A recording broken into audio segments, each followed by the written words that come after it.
Good evening and thanks for joining us tonight at 10. I'm Brooke Buckner here with meteorologist Simone Thomas, and today felt pretty nice compared to all the cold we've had lately, but I know tomorrow it's looking like a different story. Now, it is going to be a different story in the sense that it's not going to be as warm as today, but it's not going to be as cold as what we've seen either. Well, that's good news. Still great news. Here's a look at satellite right now across the state. We are tracking a few showers. Pretty gloomy conditions across the state. If you've been following along since this morning, we've been watching the cloud cover fill in ahead of that cold front you see starting to impact some of northwest Arkansas, and ahead of that is where we're seeing those rain showers. So that'll continue overnight and into your Sunday, and obviously that front moving through means it's going to be a little bit cooler for your Sunday. Highs tomorrow looking to reach the middle to upper 40s for the northern half of our coverage area. Further south, locations like Hot Springs and Pine Bluff could make a run for 50 degrees. Arkadelphia likely looking to see some of those lower 50s. So overnight we're tracking those scattered showers that'll continue through tomorrow. Pretty overcast conditions expected. And we've got some more rain coming up later this week. A better detailed look at the week ahead is coming up in just a few. Thanks, Simone. National School Choice Week across America starts tomorrow. And today in downtown Little Rock, folks started it a little early. THV 11's Carter Thweet was at the State House Convention Center where it all took place and gives us a recap.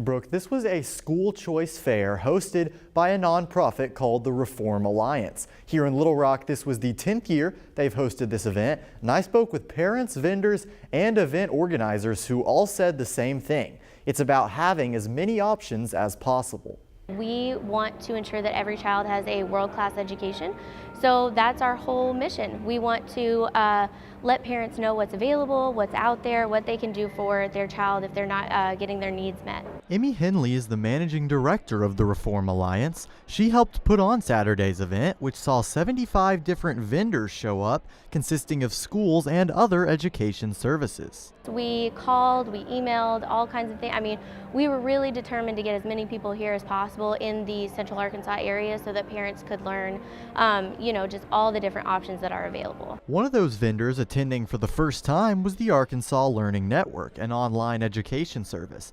Their executive director, Michael O'Leary, says they offer a non-traditional way of learning. And what's great is that at this event, parents are free to choose that approach or any other, depending on what's best for them or their child. You have a multitude of people that are in there that are providers in a huge variety of ways, where parents can it's like a smorgasbord. You can come and pick and choose what it is that you would like to do. Stacy Dreer from Bryan is one parent who came to do just that. She says one of her kids just needs a change, and a day like this is the perfect way to find it. You can see what's out there, see what's available. There's so much online and so much when you Google that it's overwhelming. So this kind of helps narrow it down and gives you more face-to-face to where you can talk to somebody and get more information. Henley says as the event enters its 10th year, it's more successful than ever, and more important than ever, too. We believe that education should be based on the needs of the child, not based on, anything that we want to push onto them. So we think that it's important, and the parents are the best decider of that. Like, no one knows their child better than the parent.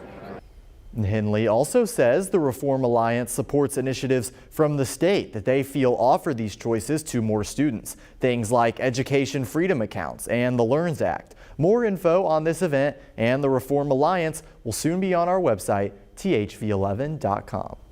All right, thank you, Carter. Right now, at least 8 states have passed policies that ban or restrict cell phone use in schools, and Arkansas is among more than a dozen others considering similar proposals. A new bill in New York forces students in grades K through 12 to give up their phones and smartwatches during school hours. About 75% of Arkansas public schools are part of a pilot program locking up phones this year.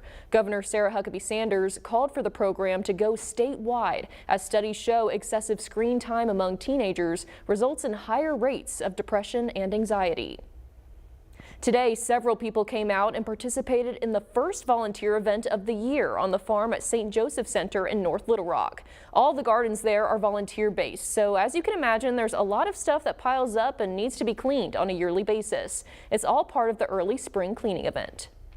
This place is run by volunteers, and we have a small staff, so Anytime we have a group of volunteers come out is very beneficial to us, and we do have volunteer days regularly throughout the year. The farm, which spans 62 acres, is managed by 3 full-time employees. The president has the pardon and commutation authority. It's his decision, and I think what was made clear all along is that peaceful protests and people who engage in that should never be punished.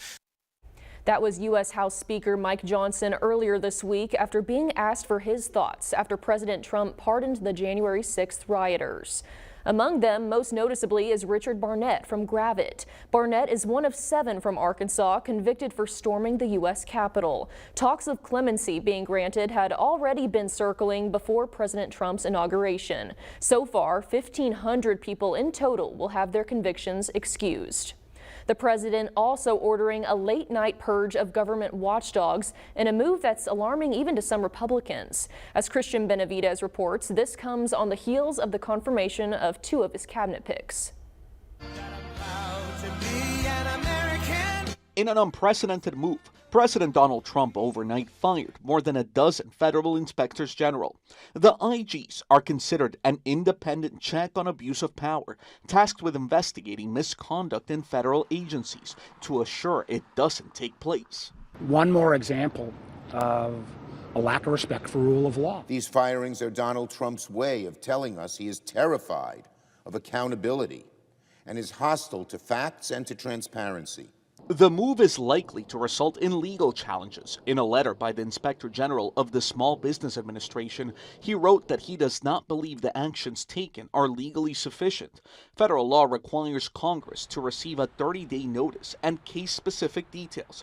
Even Republican Chuck Grassley demanded further explanation from President Trump, writing in a statement, "There may be good reasons the IGs were fired. We need to know that." President Trump is in Las Vegas to tout his proposal to eliminate taxes on tips after visits to storm and fire-ravaged North Carolina and California Friday, where he said he was considering dismantling FEMA and possibly shifting more disaster management responsibilities to states. You don't need FEMA. You need a good state government. And when you have a problem in Los Angeles, or when you have a problem even in the state of California, you have your own, essentially FEMA. You fix it yourself. Nomination is confirmed. On Saturday, Kristi Noem was confirmed as Secretary of Homeland Security. That was on the heels of the confirmation of his Secretary of Defense pick, Pete Hegseth. Hegseth and Noem are likely to work closely together on Trump's mass deportation efforts, which have gotten underway this week. Christian Benavidez, CBS News, Miami.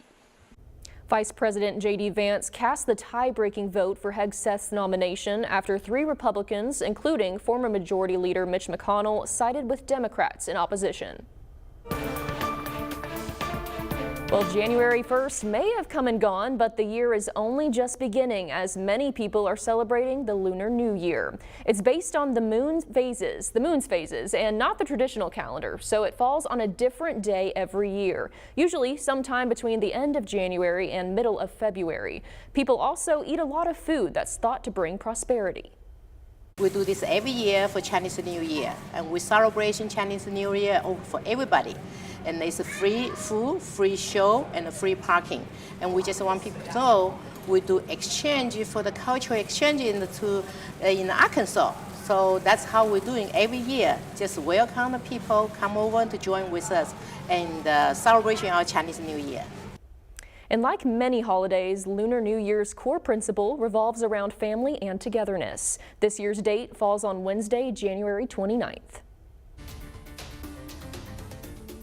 Lots of Americans are looking to improve their credit rating, or what's known as a FICO credit score. CBS News business analyst Jill Schlesinger has some tips to do that, including paying down debt and making regular payments to credit cards. She says all consumers should pay very close attention to their credit score.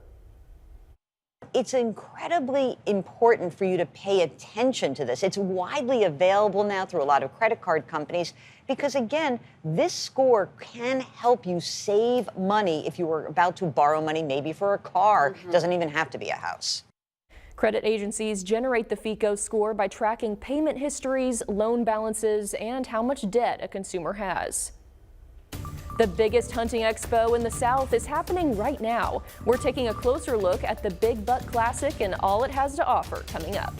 A cold front moving through the state is going to offer gloomy, rainy conditions tomorrow, but that won't be the case all week. I'll have your 11-day outlook right after this break.